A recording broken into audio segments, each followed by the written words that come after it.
lascio, no, non male. Faccio io.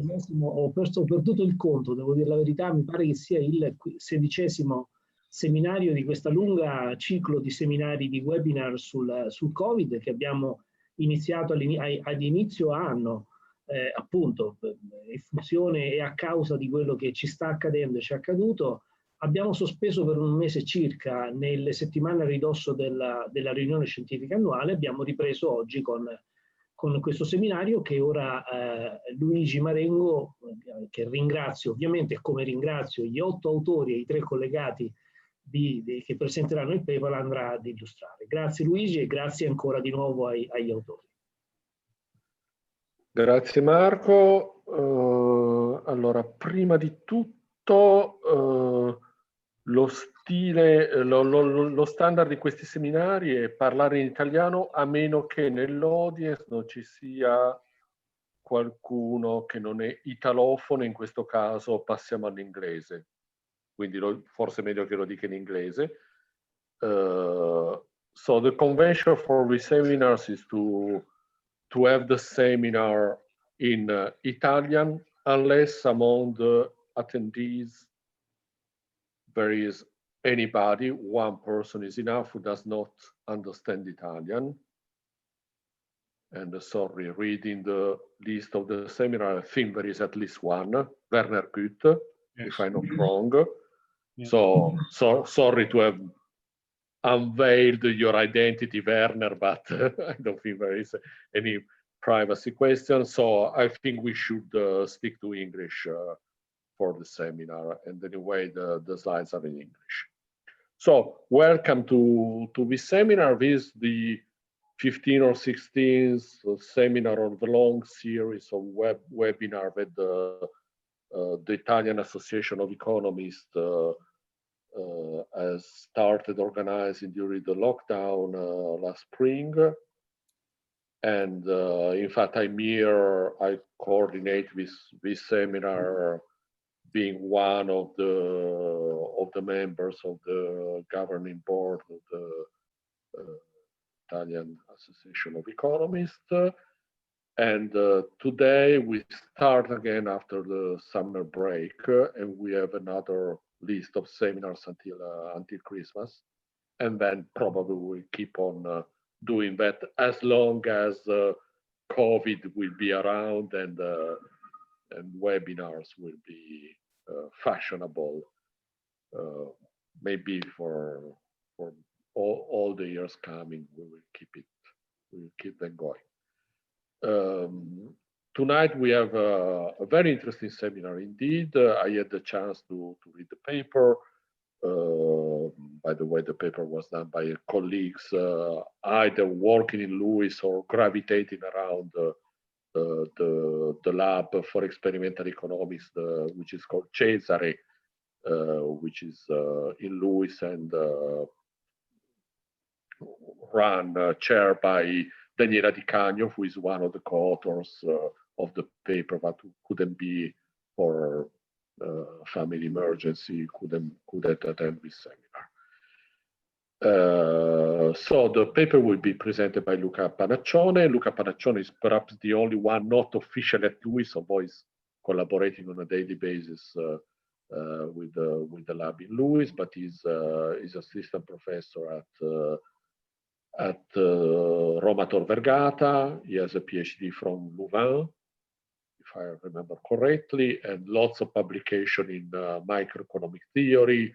And in the last few years, lots of publication also in behavioral and experimental economics. Is one of the most active members of the lab based in Lewis. This is actually a paper with 8 authors, and there is a reason why, because it's really a teamwork. Because I think this paper has 2 very important points. One is methodological, because this group of people made a big effort to run experiments in spite of lockdown. So of course, lab experiments were no longer possible during the spring lockdown. And so they developed a methodology to run anyway experiments through the internet. And then also the subject matter was the consequences of lockdown and due to COVID on fairness and cooperation among experimental subjects. So two reasons of interest of this paper, and this is also why there is such a long list of authors that I briefly summarize. Irene Maria Buso, Sofia De Capraris, Daniela Di Cagno, Lorenzo Ferrari, Vittorio Rarocca, Francesca Marazzi, Luca Panaccione, and Lorenzo Spadoni. And the presentation will be made by Luca Panaccione, and also Francesca and Lorenzo are around to answer questions. Please, to make, if you want to make a question anytime, use the chat rather the Q&A session. No? If you can see at the bottom of your Zoom seminar window a chat button. Just press on it and write your question, and then at the end I will collect them, or I let the speakers directly collect them, and we can answer all of them. Okay, you can start, Luca. Sorry for the long introduction. No, thank you. The floor is yours, and 40-45 minutes, and then we have okay, let me just see if I am able to share the screen, because honestly Zoom is one of the platforms I'm less familiar with, so it's actually the same for me, actually. Just because of bottom of the screen, you should find you should have a green button. Yeah, share screen at the bottom. Just click on the button, and then you have to select the software on the desktop. Okay, my apologies.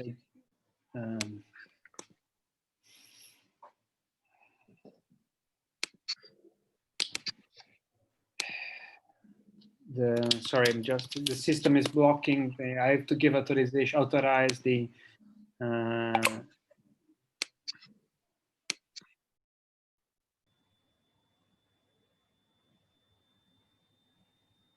Lucas disappeared.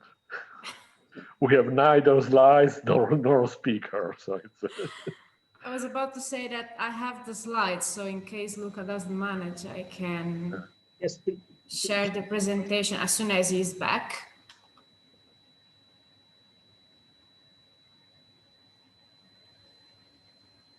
Sorry for these technical problems.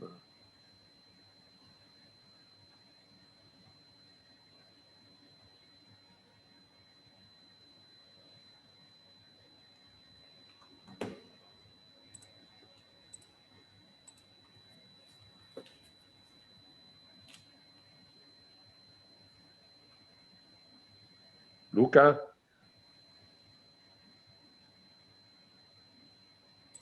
Not connected, actually.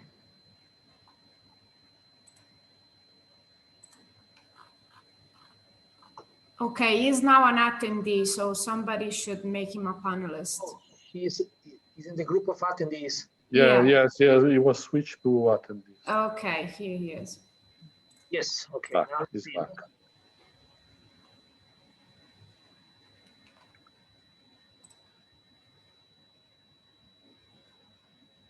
Okay, we can see. Luca, yes.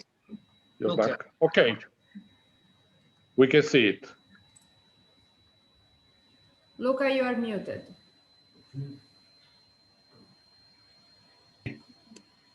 Here we are. Okay, so finally we have it. Now it's ready. So thanks, Luigi, and for the invitation, for the nice presentation, and it's really a pleasure to have the opportunity to share with you the results of this research. and as it was explained, it is a twofold aspect, twofold results. On one hand, what we believe is a great, it's useful, great in the sense it's been a great effort, and it's a useful methodological improvement in the possibility of having experiment offline, and I will describe in detail this methodology, also to have the opportunity to share with you your ideas, your thoughts, and comments, whether you have or not some experience with experiment in physical lab.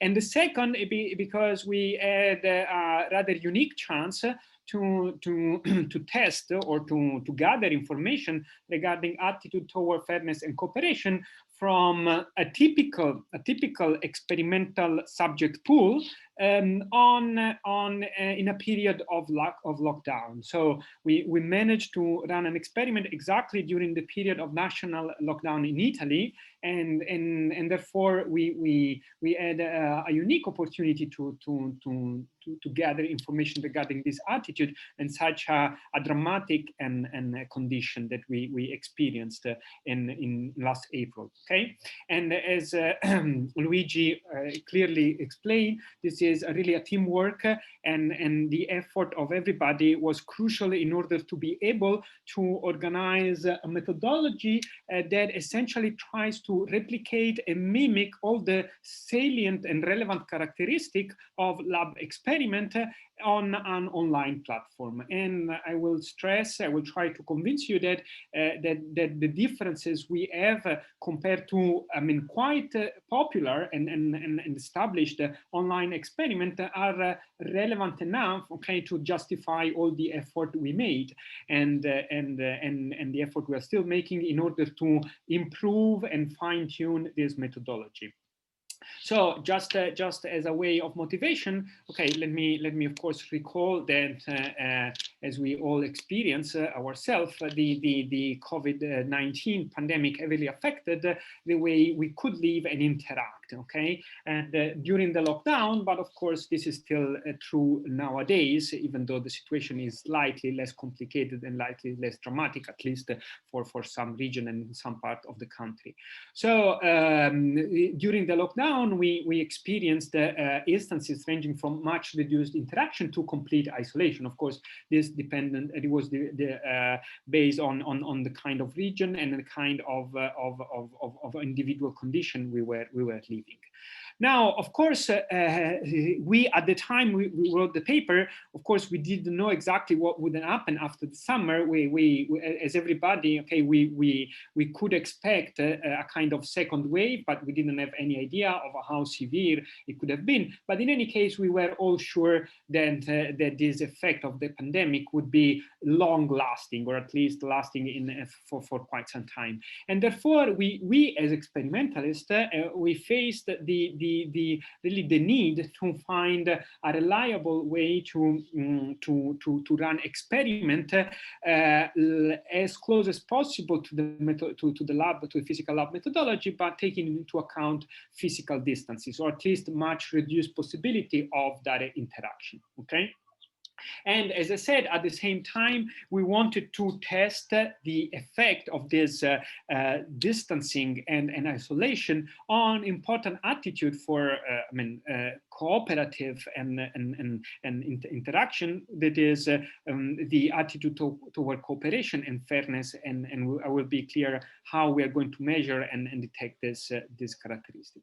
So there are, of course, as I mentioned, there has been several experiments run online, but this experiment suffers from some drawbacks that have been known among experimentalists, and essentially these drawbacks pertain to the possibility of having to the impossibility of controlling participants' attention, at least to the extent we are able to control their attention in a lab. and the selection of the pool, because I mean, having a careful and well-maintained database of student participants, we can target invitation, and we can have a well-managed pool of subjects that can be invited to experiments, possibly selecting students according to past experience, and also dropouts, that is possibility of not take, I mean, the problem that people in an online experiment, if it's not properly monitored or properly controlled for, they may drop from the essentially from the session, okay, without much control on it. Okay. Now we were aware of this issue, and we tried to devise an architecture which could overcome these problems. So what we did, essentially, we wanted to maintain the characteristics and the robustness of laboratory data, this data gathered in a physical laboratory, in particular a close interaction among experimentalists and subject participants, the possibility of monitoring them, and as well as a full and a complete control on the sample of participants. And at the same time, we wanted to somehow understand regarding the pandemic whether the perceived danger of the virus, of the spreading of the virus, strengthened other regarding preferences or exacerbated self-protection. Okay, in order to do this, we devised this let's say, okay, this procedure that essentially was really meant to do mimic the possibility of bringing subject to the lab, and instead we brought the laboratory on the web or to the web. Okay, and in particularly we essentially asked, or we devised a system that allowed participants, while being locked down, so participants who at the time were physically locked down in their home, to participate in an experiment using a system of linked web platforms. And I will explain why we need several platforms and how they were linked.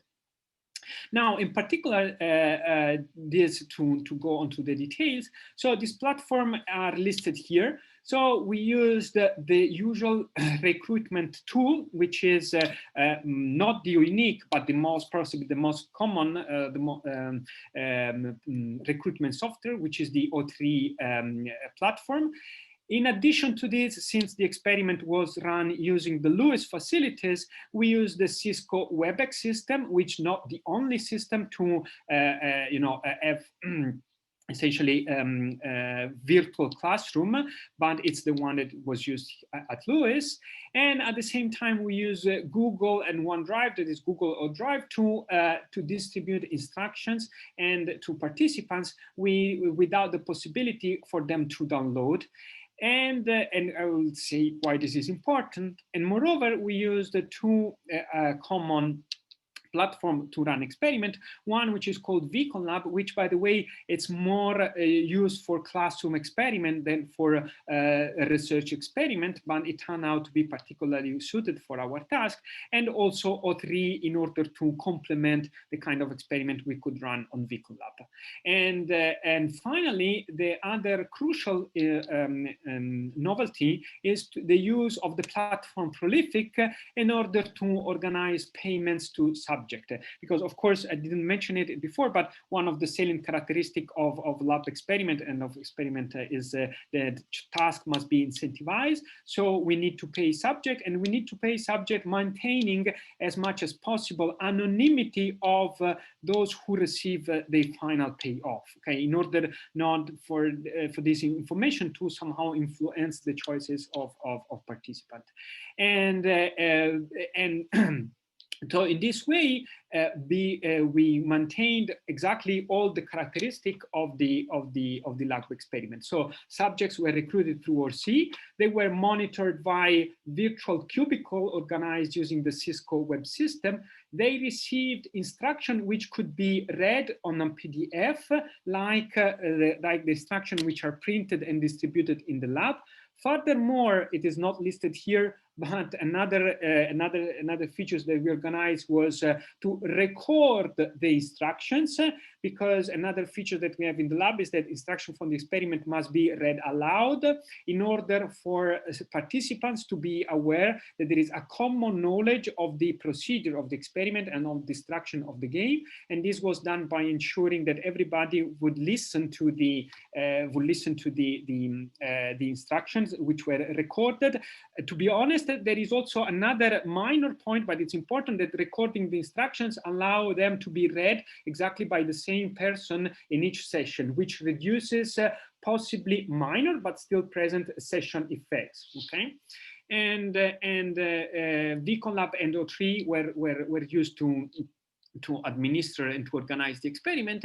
And as I said, Prolific was used to paying subjects. Now, sorry, okay, so the choice for the game for the game that are going to be used, that will be described in the next slide, was twofold. On one end, we wanted to use standard games. So the idea was not to implement a new and original experimental design, but we wanted to use standard games to test the validity of our data, okay, and in particular of our methodology, by having the possibility to compare our results with the existing ones and to see that if we could see any difference that could possibly be imputed to the lockdown and not to the methodology.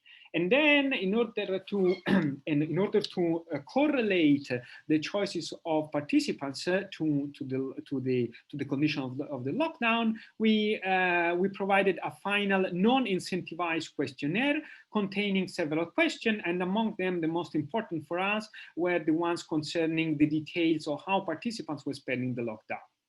So overall, the pool of participants was made of 106 students from Lewis University. And this is, let me repeat, the usual subject pool that is used for experiments.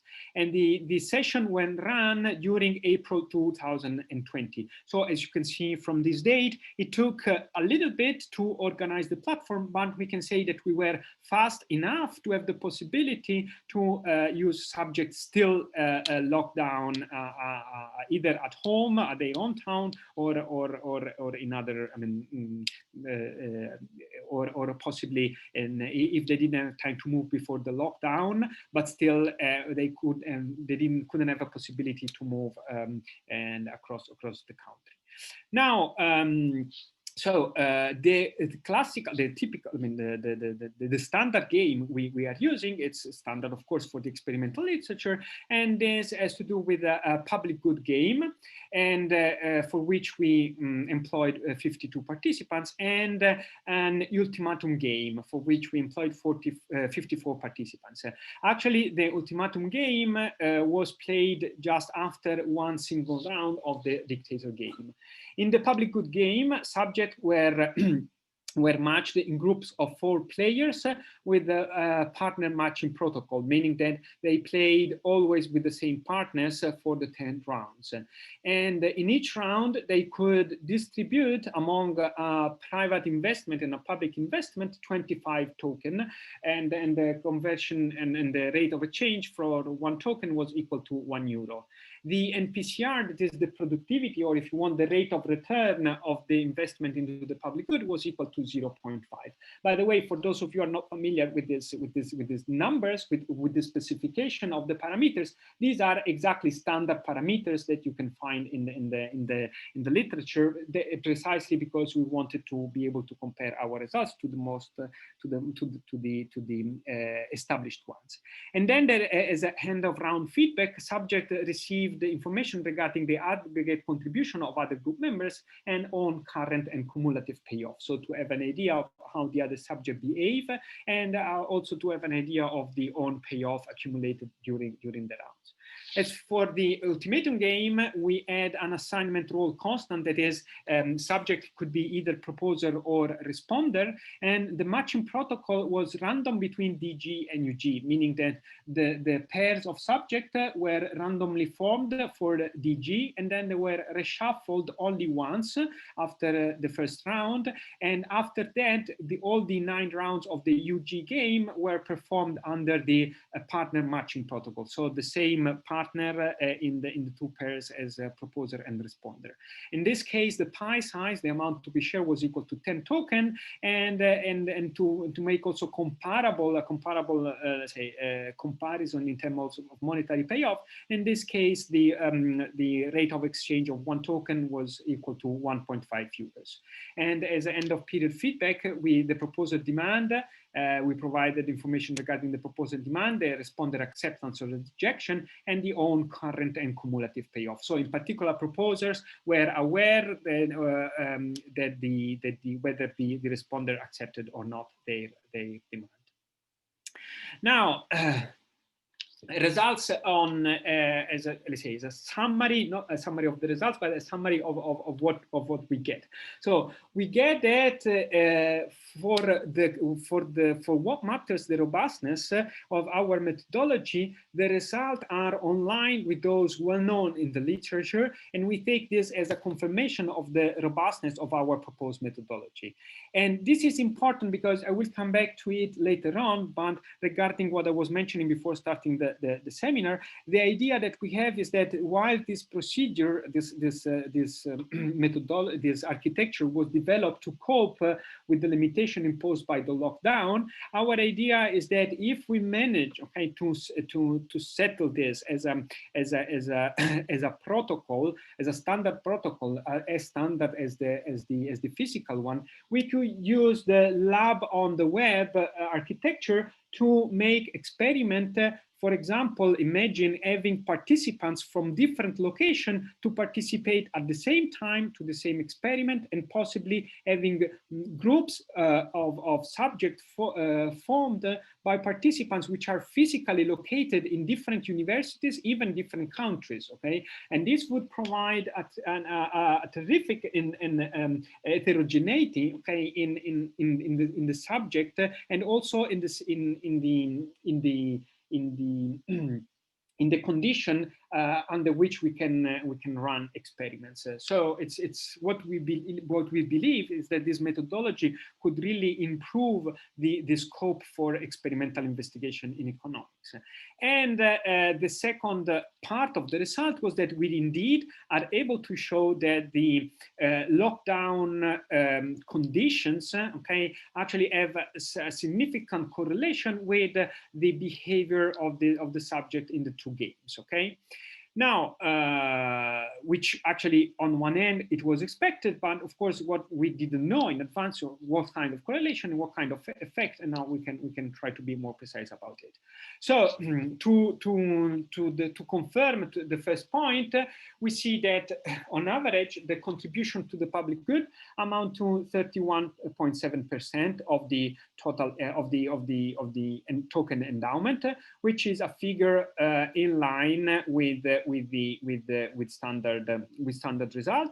And also we confirm another typical result in this kind of literature, which is a mild endgame effect, and also an instance of conditional cooperation, which is something we're going to comment on later on.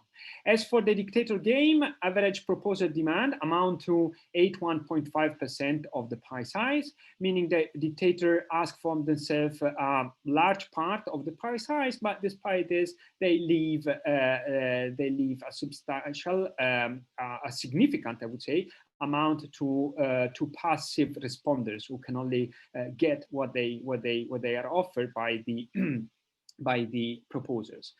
For the ultimatum game, the average proposal demand is 57% of the pie size. Of course, here we can immediately recognize the effect of the veto power of the responder, who can reject offers which are interpreted as unfair, okay, by the proposer.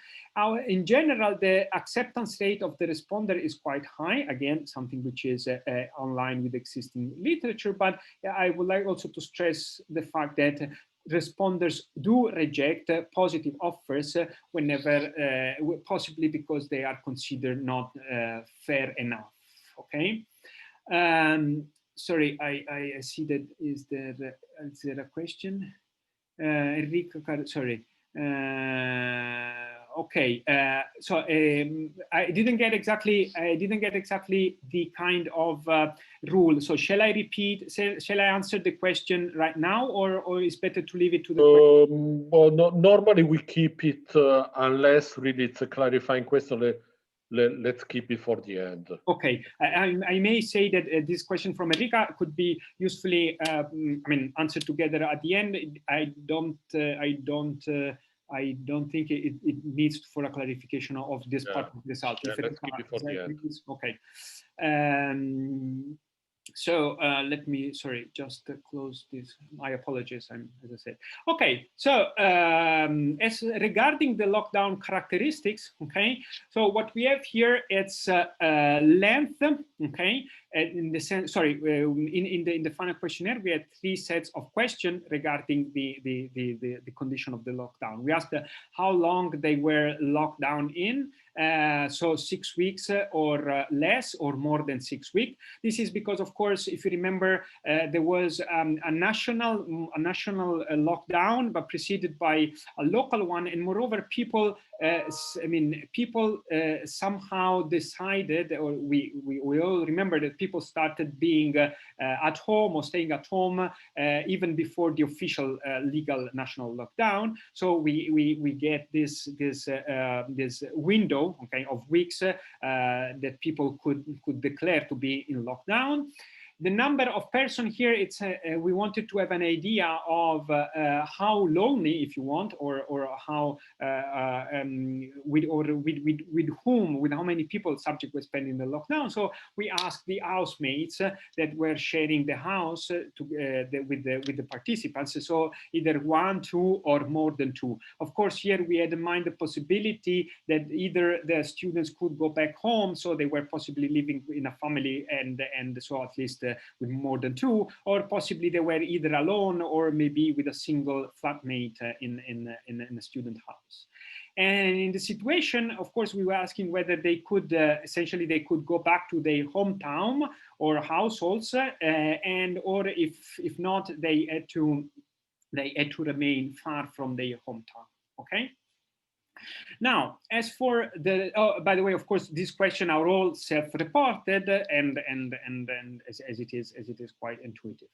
Now, so regarding the amount of so regarding the preliminary descriptive statistics and differences among the conditions, so this graph reports the amount of contribution to the public good. It's the average amount, and so on the vertical axis you see the number of tokens, and on the horizontal axis essentially you see you measure this bar refer to the condition in which participants spend their lockdown, either 6 weeks or less, or more than 6 weeks. And here you can see at first statistically significant results.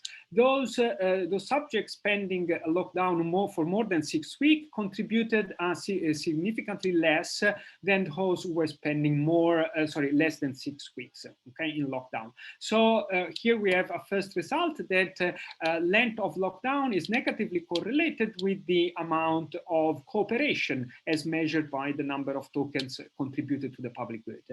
Whereas apparently the number of persons, okay, with whom participants were sharing their lockdown period didn't have any significant effect on the average amount contributed. On the other hand, another significant difference can be found among those, between those who were spending the lockdown in households, so one could say in a more comfortable and safer condition, and those who were spending it outside the household. These latter participants are on average contributing more to the public good. So they display, in our interpretation, a larger preferences or a larger tendency to cooperation, and compared to those who are in the households and could, in our interpretation, profit from, as I said, from a safer environment. So to summarize, longer lockdown is associated to lower average contribution, and as well as living away from hometown is associated to larger average contribution. Whereas the number of housemates apparently doesn't have a significantly different effect on contribution. Now, let's move to the fairness results. So here we analyze the behavior of proposer in the ultimatum game, and here we see that again length of lockdown has a significant effect, statistically significant effect on the demand. Here, of course, I mean, we must be careful with interpretation. In this case, the demand of the proposer is somehow reflecting is self-interest in the choice of how much to take for himself of the pie and how much to leave for the other participants, for the responder. Again, the number of person, I mean, has a slightly significant effect whenever there are at least two or more, sorry, more than two, whereas there is no significant difference in the amount, in the proposed demand when there are just one or two participants. And for the situation, we see that being outside households, again, increases the proposed demand, so increases the share of the pie that proposer demands from themselves, and symmetrically decreases the amount left to the responder. So okay, again, I think this is possibly this is a typo because this is referring to the previous slide. I apologize.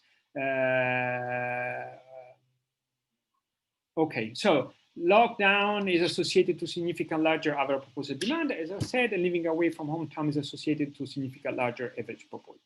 Number of housemate has a significant effect or a significant correlation as long as there are at least 3 housemates. Okay. Now, just for completeness, even though this part is not contained, well, the analysis of the responder acceptance is not presented in full in the paper that it was published, because there are not much statistical, significant differences here, and moreover, this difference that you can see regarding the situation since vanishes when we go to the regression analysis. But this is just to say that the acceptance behavior is not really affected, at least according to our result, by the condition of the lockdown. Okay.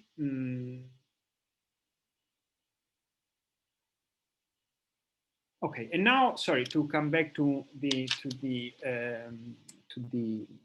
systematic econometric analysis, we present 2 regressions or 2 tables containing regression, one regarding the lockdown and the cooperation, and the other one regarding the proposer demand. Okay, and in this case you can see 3 models, and in the 3 model we have 3 variables. The dependent variable is the contribution into the public good game and round T, okay, and the common variable are the own contribution in the previous period, and the average contribution of other group members in the previous period, and the self-reported risk aversion. Sorry, I didn't mention it before, but in the final questionnaire, we also asked for self-reported risk aversion. By self-reported risk aversion, I mean that we did not use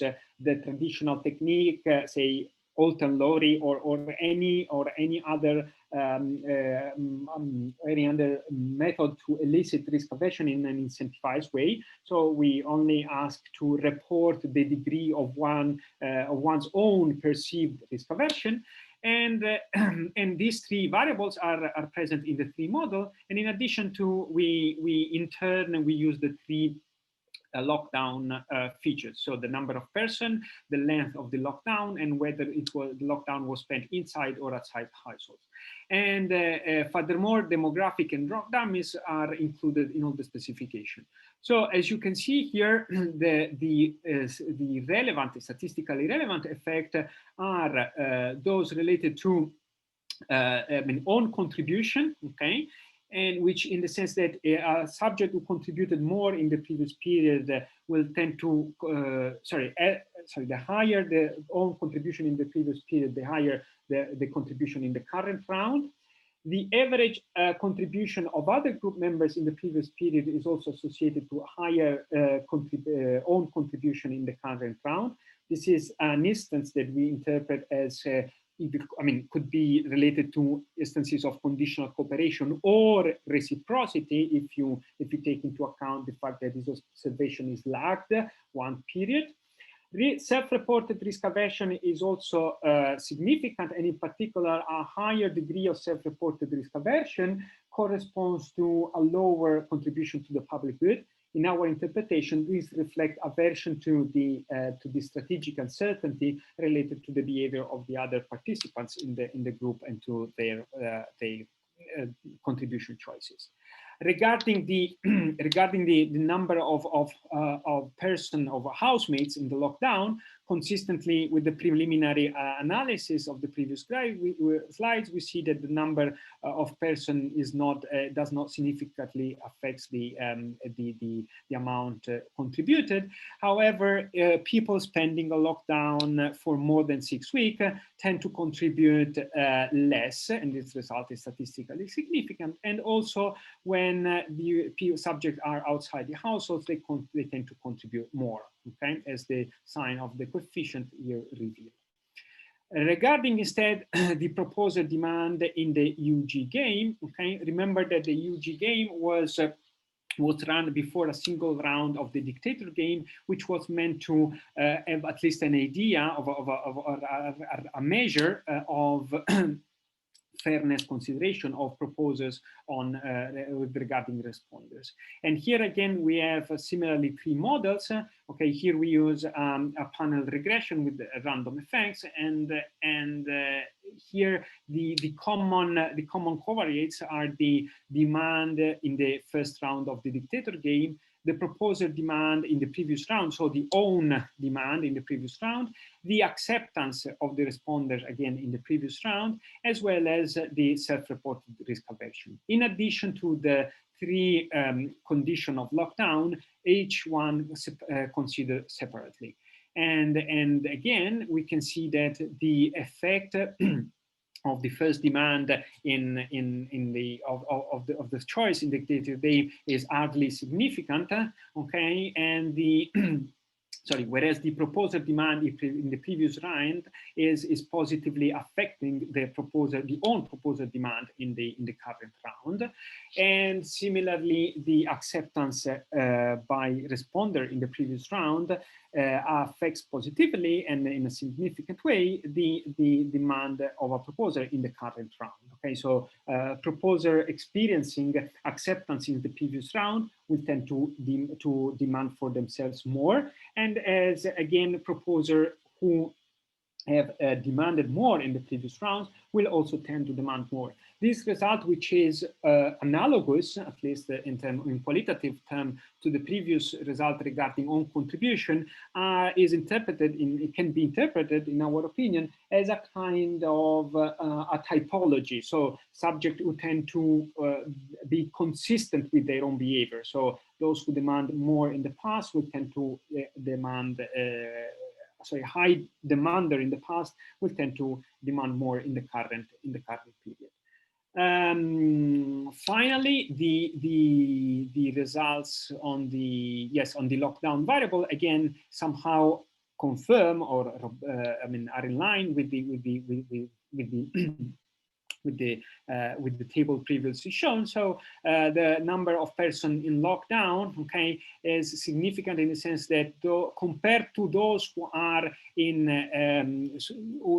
compared to those who, sorry, here the baseline variable for the baseline case for the dummy regarding the person in lockdown is at least 3, so it's more than 2. So those who spending the lockdown with 2 compared to those spending the lockdown with more than 2 demand more as proposer, and similarly those spending the lockdown for a longer period and living outside the households. Okay.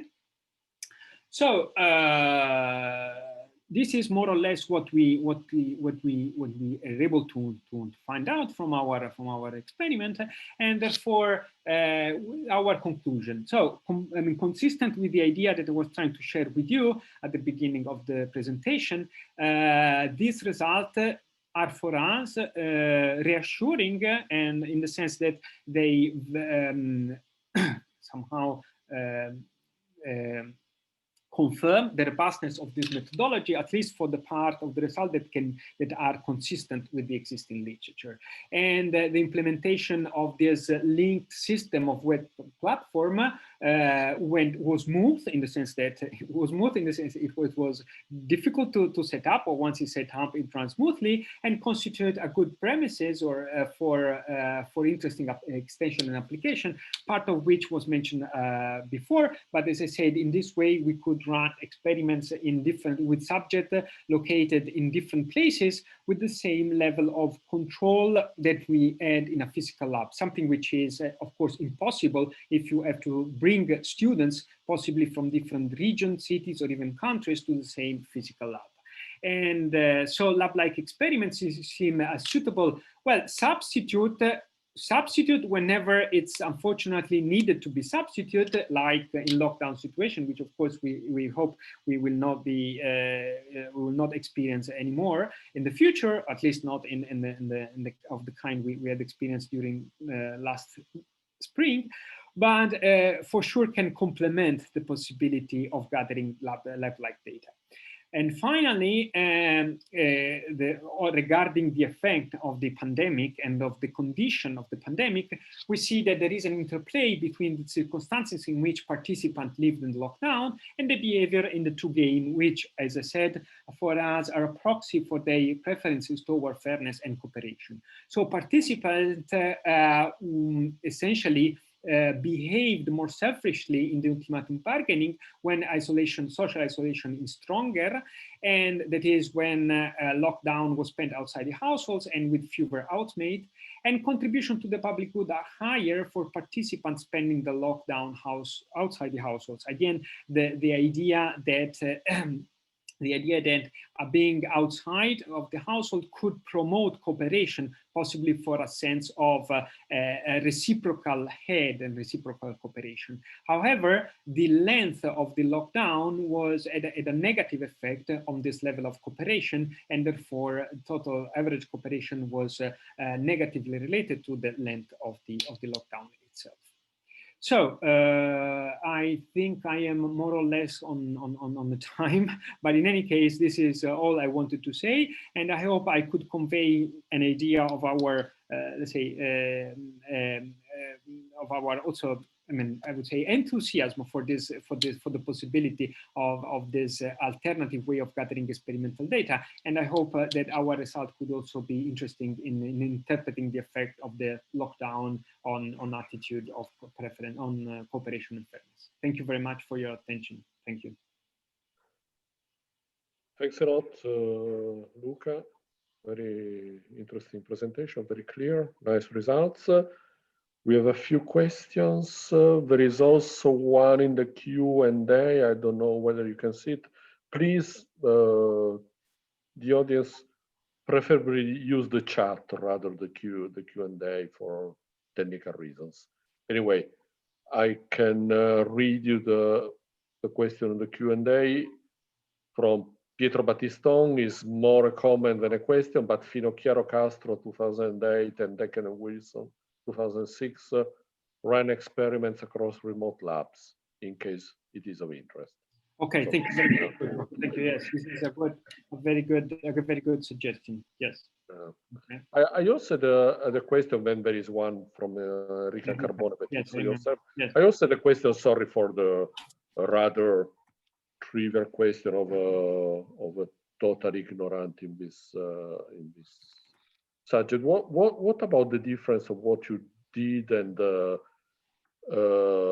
Amazon Mechanical Turk, which I see is being used quite widely, maybe not by economists, but I saw many experiments by physicists, psychologists using it. What are the advantages? Well, essentially, the point we have is that with the great difference is that we really can have a tight control on behavior of participants during the experiment, which is part of what we believe it's crucial to for the quality of gathered data. So not only incentivize answer, but also physical control. I don't know, maybe I from your question, I realized that it was possibly not completely clear. So let me state. So the experiment was run while us were monitoring live the participants. Participants were invited to individual virtual cubicle, which essentially would replicate the individual cubicle in a lab.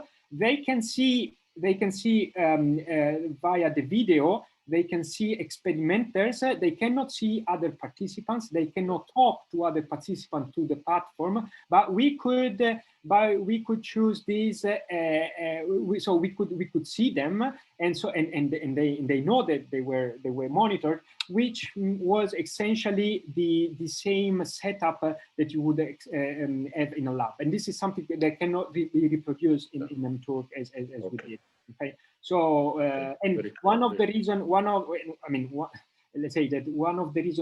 we so in this way, of course, you need to monitor participants, and we also divided ourselves in such a way that each of us could monitor all a limited number of participants to be sure that our monitoring was effective. Okay, and also so they could not say leave the room, leave the cubicle, or do something weird while doing the experiment. Or at least they could do, I would say, possibly only the things that they could do in a lab, which is maybe just look around a little bit, and this is it. Okay, so.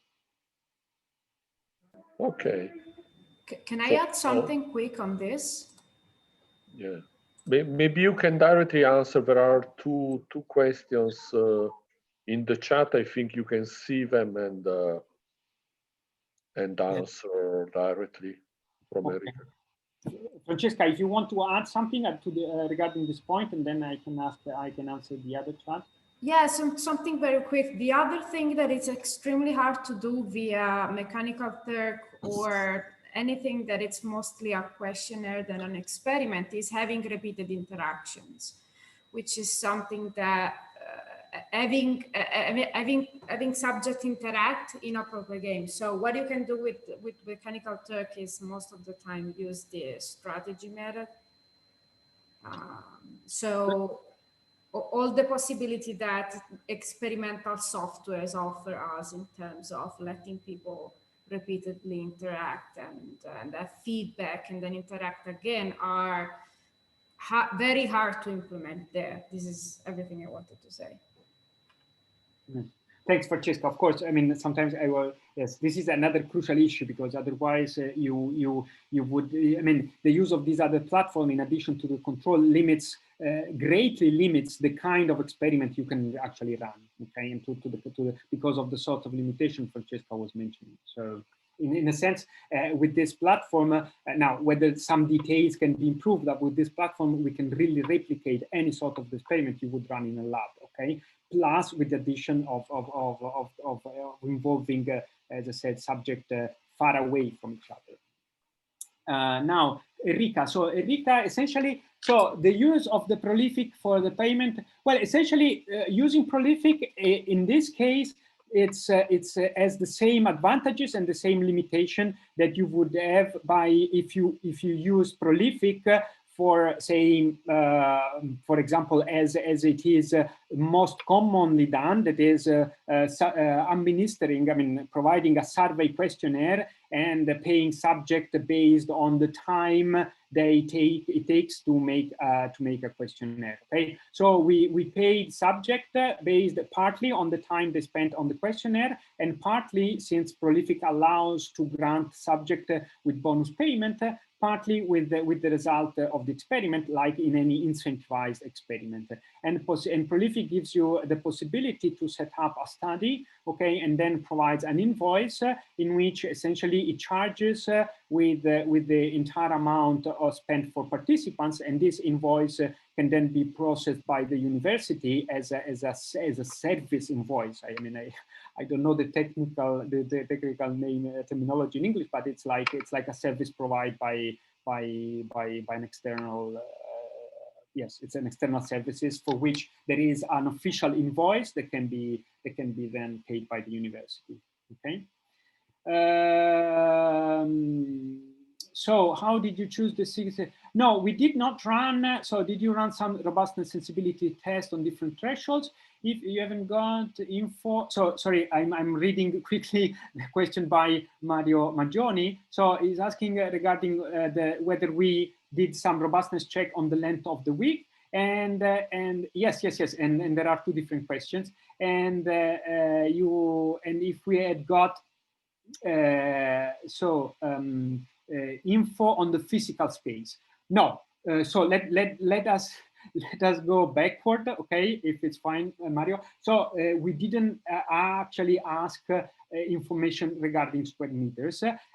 True, I agree with you. Density may matter, okay, especially because especially in the very beginning of lockdown, we could have also people afraid of getting viruses from lockdown flatmates. Okay, in this sense, having a larger apartment or larger house could matter. However, over the course of the week, for sure, this fear, I guess, could have disappeared. Okay, but in any case, no, we didn't. I mean, we didn't ask about the size of the house in which they were spending the lockdown. And similarly, well, for the threshold, we essentially try to go back. I mean, starting from the period of our session, okay, we counted back weeks, okay, until we got to the very first moment in which people started being locked down, okay, or even considering a minor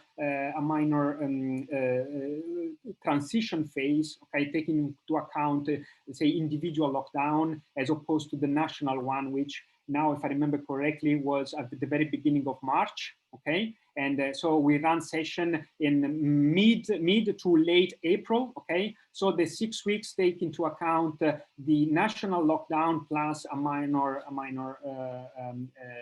buffer for those who decided to start being at home even before the official prescription by the government, okay?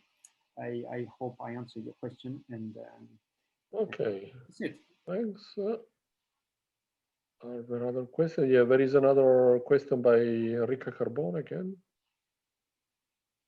Do you know if the fact? I think you can read it yourself. Okay, honestly, I think that it's fair to say that we attributed this, okay, to the fact that isolation, longer isolation affect the pro-sociality of participants.